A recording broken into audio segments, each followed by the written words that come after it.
Our church has been growing lately, but we still don't quite have enough kids of the appropriate age to do children's sermons. So what's the next best thing to a child? That's right, David, pastors. Thank you for that answer. So I would like all the pastors in the room to come over. Bishop, you count. Joe, you wore clericals. The Catholic priest from down the road is down the street, and you came in clericals, so you have to come up. You could have come incognito, but you have to come up. John, come on. Joe, Bishop. So we're going to have a pastor/children's sermon. Are there any other pastors in the room? That's good. Is Sheber here? If there are any other pastors and you're hiding, God knows. Oh, okay, excellent. Good. Good. Good.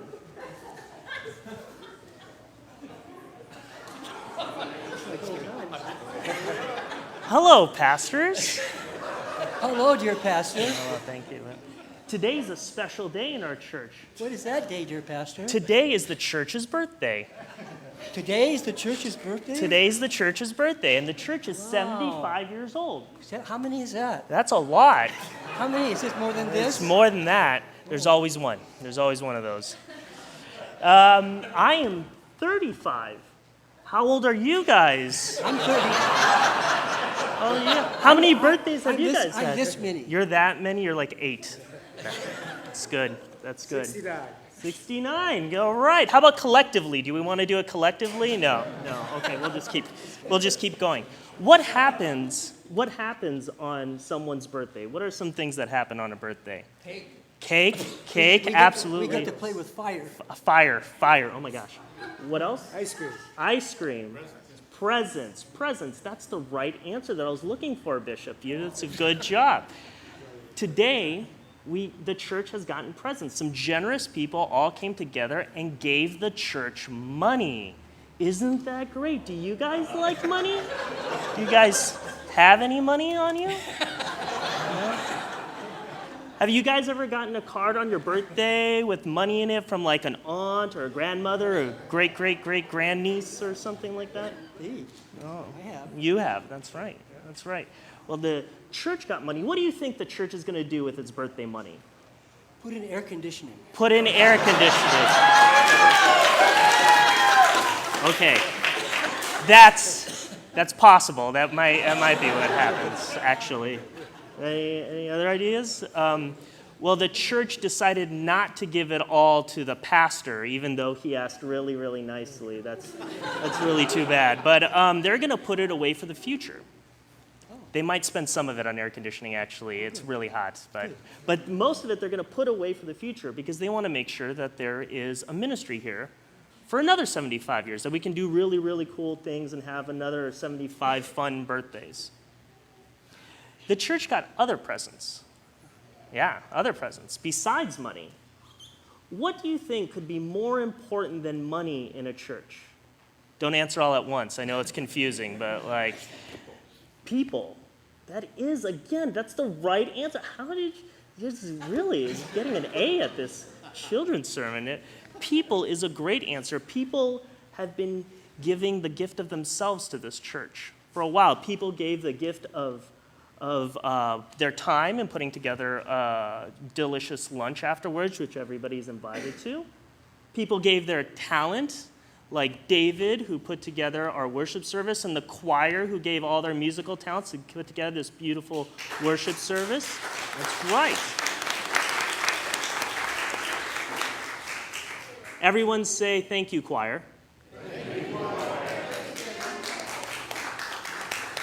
Choir, say you're welcome, everyone.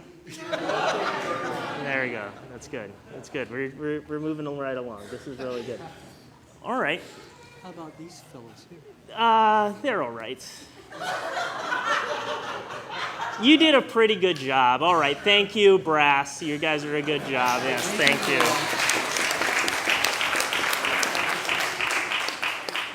So, one of the greatest gifts that people give to the church is themselves. They give their friendship to the church. Have you guys ever given your friendship to somebody? What was it like? Well, tell me about a time someone gave their friendship to somebody. Nobody? No friends, huh? No friends.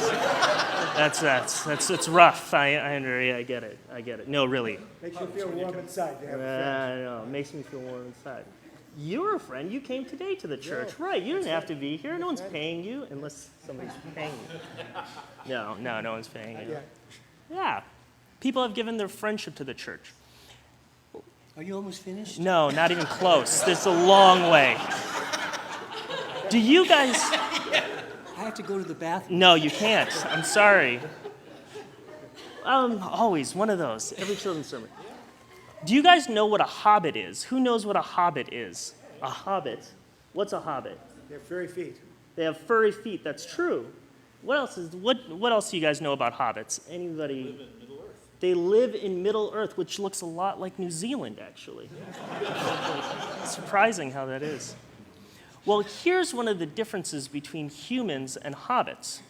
On human birthdays, we get presents. But on hobbit birthdays, hobbits give presents away. What's a present that you think the church gives to people on its birthday? Today's the church's birthday. What are some presents that the church gives to people? Presents. Jesus, that is always the right answer. I feel like your answers are declining a little bit. No, that's good. Faithfulness, that's a gift the church gives to people. Love. See, he got the answer right this time. But Jesus is kind of technically right, but that's what can you do? We have communion, too. We have communion. Some churches give food. We're going to feed everybody here. There's a collection of churches called New City Parish, and they all feed people every single week, hot meals, give them groceries. We're very proud. The church gives people peace. This week, the Pope from Rome is here, and he's been encouraging people towards peace, talking to important people, like many people in the United States think there are, so we're very lucky and important to be able to have the Pope here. But so he's convincing them to try to be at peace with environmental turmoil, with political turmoil, with economic turmoil, bringing people peace. And the greatest gift that the church gives. Is he coming to see you? He is not coming to see. This is a stand-in, actually, right here, so we got it. He isn't coming to see me. Yeah, that's right. We're Iowa. So what's the greatest gift? The church gives. Jesus, that's right, Bishop. Good job. Now, I think that the best gift that the church gives and the best gift that the church gets is people. We were talking about that earlier. And what happens in the church is that we are constantly getting and giving and getting love and giving love. It's like a big hobbit human birthday every single day, just getting and giving and getting. I would like to introduce you to some fun people in the church. You can't get up and go to the bathroom. You have to still stay there. I'm reading your notes. No, you can't have my notes. So there are some people that I want to introduce you to who are gifts to the church. Carlos, stand up. Carlos, stand up. This is Carlos. Carlos is from Peru. He came a long way to be here today. Who came the farthest? Probably Carlos, to be here today. And Carlos is awesome. Carlos in Peru has a master's degree already, and he taught collegiate. He taught at the collegiate level, teaching journalism. And Carlos came all the way from Peru to pursue yet another master's degree in social work, right? Social work. And Carlos, you see him back there, and he's greeting people, and he's a wonderful experience to have in the church. And Carlos, just this week, got his social security card. And we are very happy for Carlos. And we're glad to be able to celebrate you and be in your life just as you're in ours. You can sit. Thanks. I'm going to introduce you to a couple more people. Kenneth. That's Kenneth. You can just wave at everybody. That's Kenneth. Kenneth this week had to deal with a not very fun thing, which is people stole checks from the church out of a mailbox. And they reproduced these checks. And they were sending checks out in our church's name. And Kenneth has been untangling that all week for the church, and it's not a fun task. Kenneth is our treasurer, and I give him all the boring stuff to do. And he happily does it. Well, not, mostly, he does it. Let's just say he does it, and we're thankful for that. Kenneth used to work at UCLA in the Department of Public Policy? Yes. In the Department of Public Policy. Kenneth used to run a $3 million budget and deal with people even worse than pastors. They're called professors. I know, really, whoa. And he used to do that, but now when he's retired, Kenneth has chosen to downsize and help us with our budget, even though he's so massively skilled. I'd like to thank you. Thank you for being part of our church.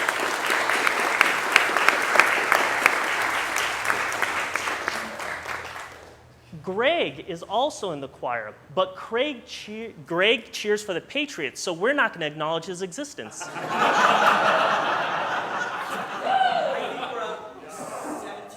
I hope you feel deflated. That's what I hope you feel. Yes. Okay. Other people. John Johnson. Where's John? John Johnson's in the back. So this is John Johnson. My girlfriend likes John Johnson more than she likes me, and she told me so this week. I know. So John Johnson is an Emmy Award-winning TV producer. I mean, most of you might not know that. But what my girlfriend loves about him is that there is a Japanese animation company. It's like the Disney animation of Japan called Studio Ghibli. And John specifically went over to Japan and worked for them and convinced Studio Ghibli to bring their animation here. They were like, no, we're making enough money in Japan. John's like, no, really, I think you can do a really good job in the United States. You might make a lot of money. So like $15 billion later, thanks to John, Studio Ghibli is here, and my girlfriend is so excited. I shook John's hand, and she shook my hand, and then she was just looking at her hand, and she was just really excited. Now, John is an amazing person. He paints. He did the banners outside of our church. He's painted pyramids for our church. He writes music that we've sung. Like, John's amazing. But here's my favorite part about John, is John loves being here. And John loves the people that are here. Every Sunday, John is just chatting up a storm in the back, sees new people. Who are you? How are you? And you're a greeter for this church and a wonderful, welcoming presence. And I'm so thankful you are a gift to this church. Thank you, John.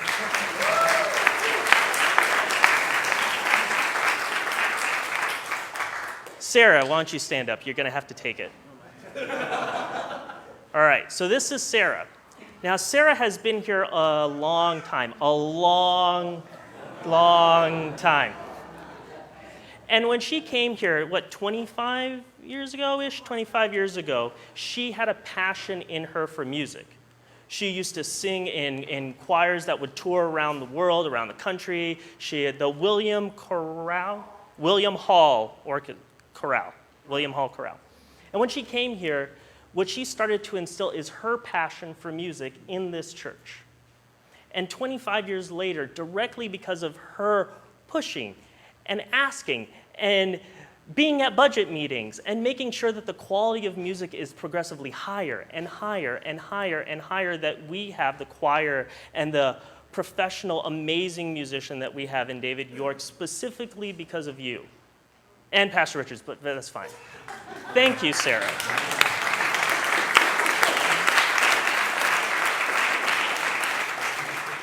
Like, I could keep going and going and going, and we'll be here forever, but we shouldn't. And we should keep getting back. See, like, what happens is that the gift available at church is people. And here's the amazing thing about God. Here's the amazing thing about God, pastors. The amazing thing about God is that God piggybacks on top of people. God gets carried along with our human love. Inside human love, grabbing onto it, being carried along, is a divine love from God. And that love from God can do amazing things. More amazing things than we ever thought any one of us could do. But that's what God is doing in this place, pigging back on all the love that people show. So when Sarah shows love, or Barb shows love, or Kate's and Gloria showed love. God's involved in all of that. Loving human beings, loving us. In our gospel today, we had a dedication text. Jesus is at the dedication of the temple. Our Old Testament is a dedication text, the dedication of the temple by Solomon. We're not here to rededicate a building. Today's anniversary is about dedicating ourselves to follow Jesus. And what Jesus did is that he gave himself. He gave himself day in, day out, giving himself again and again, giving all of himself. And on this day, this birthday, this anniversary, we get the gift of Jesus. And then question for each of us is, what are we going to do with the amazing gift that is us? What are you going to do with the amazing gift that is you? Now we're going to have the obligatory circle prayer where you guys have to all repeat after me. This is my favorite part. All right, come on, pastors. Sit around, and we're all going to hold hands. We're all going to hold hands. That's good. That's good. You guys got up really well. That was really nice. All right, so now repeat after me.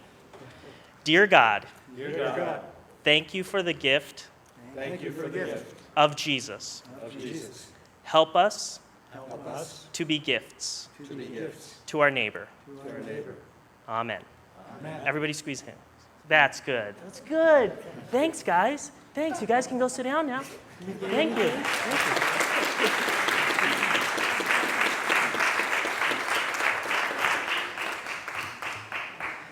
Cue the hymn of the day.